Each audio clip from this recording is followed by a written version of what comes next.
So this is a story from the Buddhist text that helps remind us that even though we are suffering, we're not alone in this suffering. That suffering is not independent to you. Every man that walks this earth suffers. And by realizing this, we can transcend the suffering that we are experiencing. I hope you enjoy this story. So the story begins with a woman called Kisagotama. Kisagotami had a son who had died from an early age. And in her grief at the death of her son, the woman walked around grieving and knocking on the doors of all of her neighbours, asking for a medicine to cure the death of her son. The people who answered the door felt pity for her and questioned her sanity because there is no medicine for death. Finally finds the door of a man who says, I know someone with the medicine that you seek. His name is the Buddha.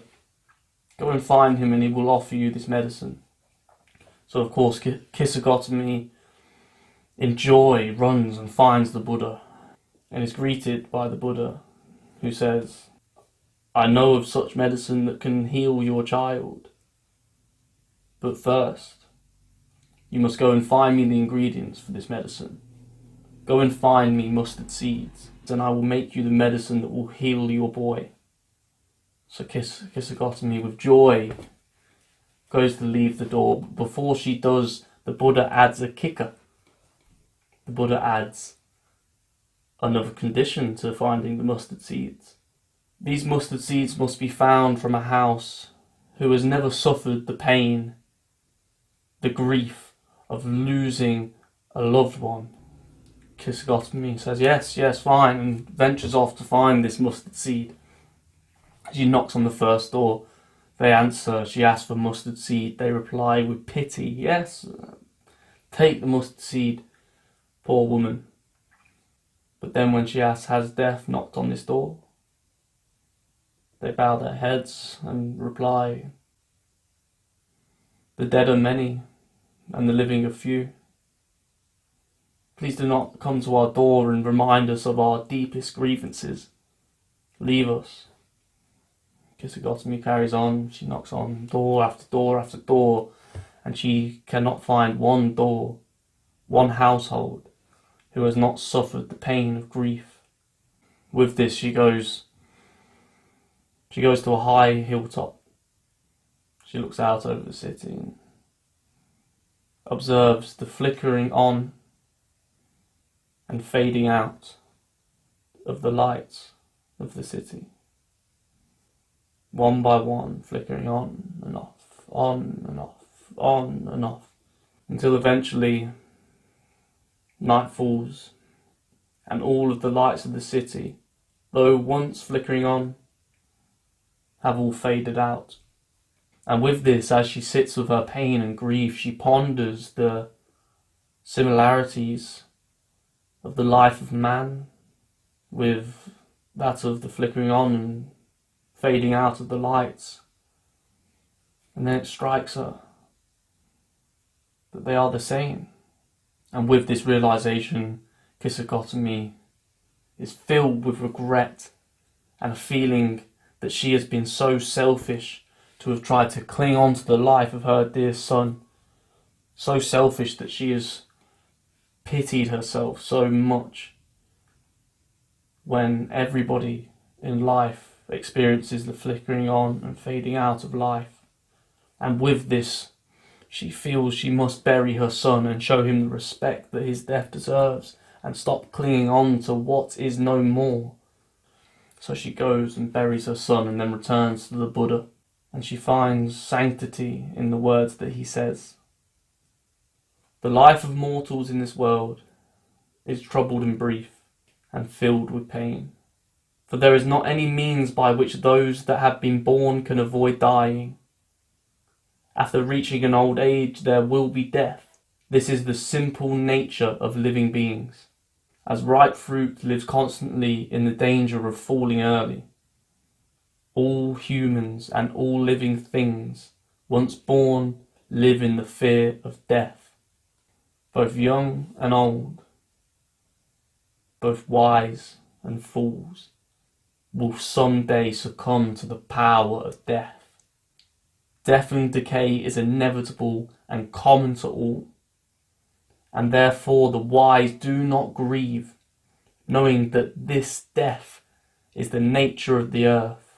In whatever manner people think a thing will come to pass, it is often different when it happens, the Buddha continues. Not from weeping nor from grieving will one obtain peace of mind.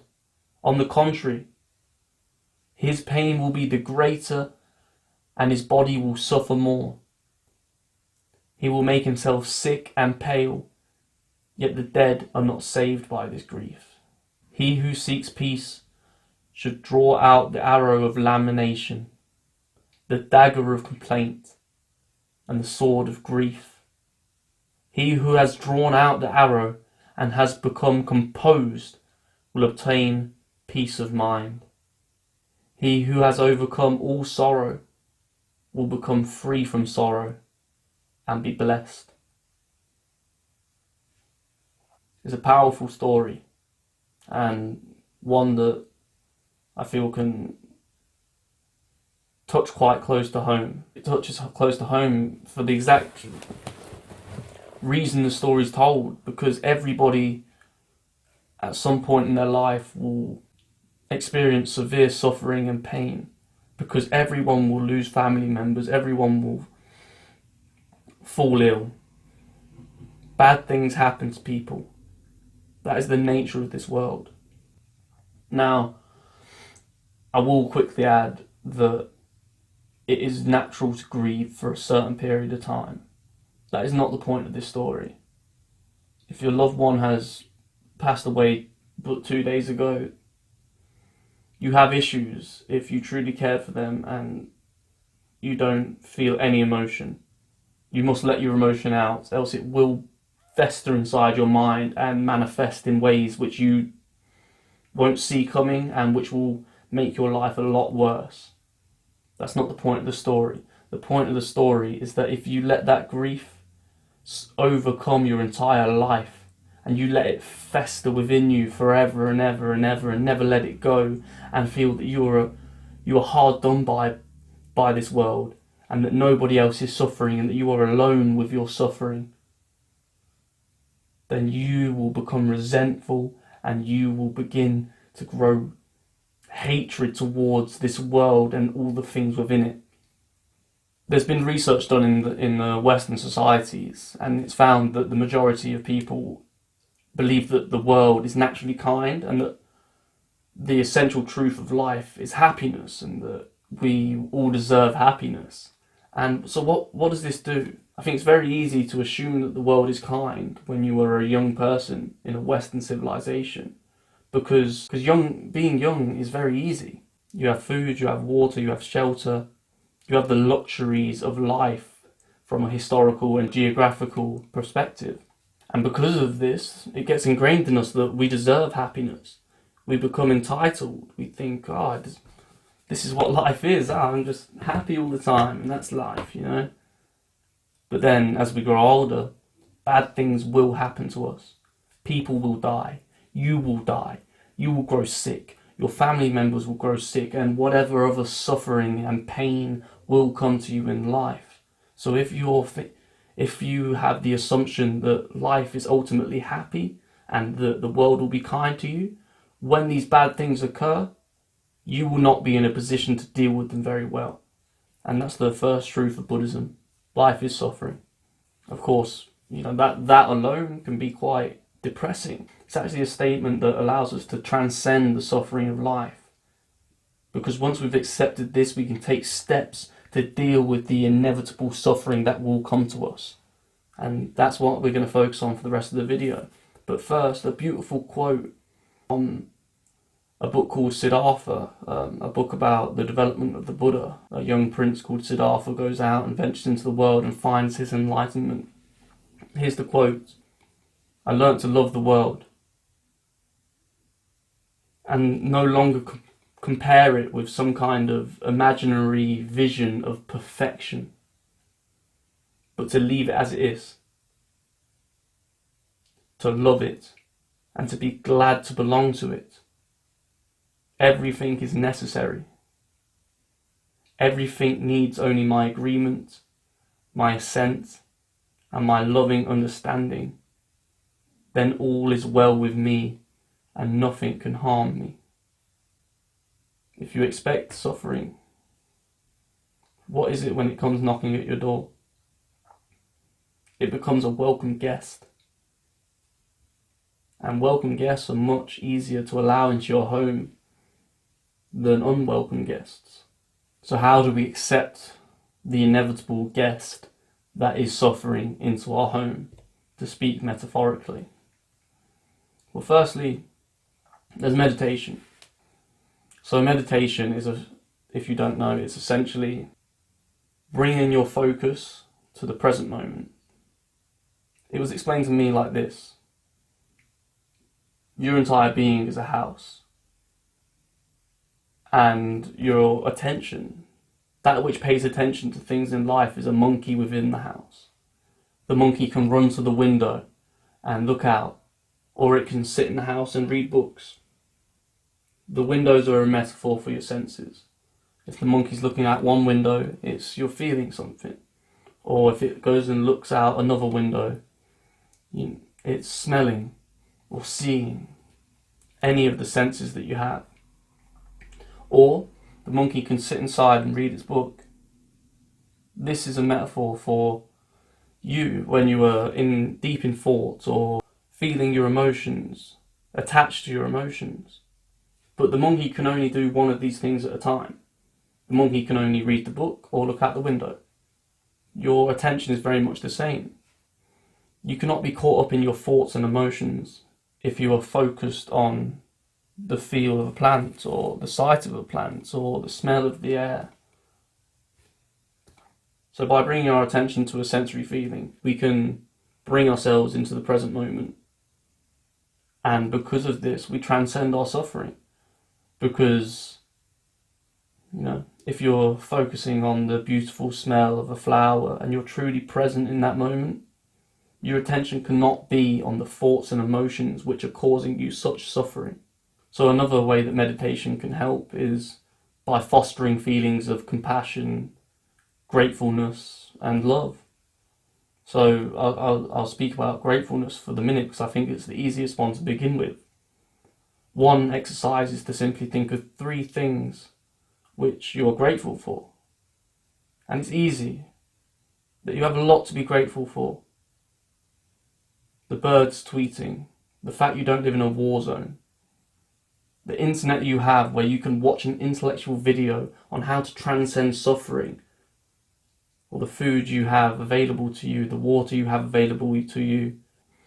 Just look at the way that you live your life and you'll find so many little bits of joy that you actually have within it, which you can so easily forget, and we do so easily forget unless we take the time to stop and meditate on what we are truly grateful for in life. A second thing we can do to transcend it is to view each moment of suffering as a challenge to be overcome. Amor Fati is the Latin phrase from the Stoics, meaning the love of one's fate.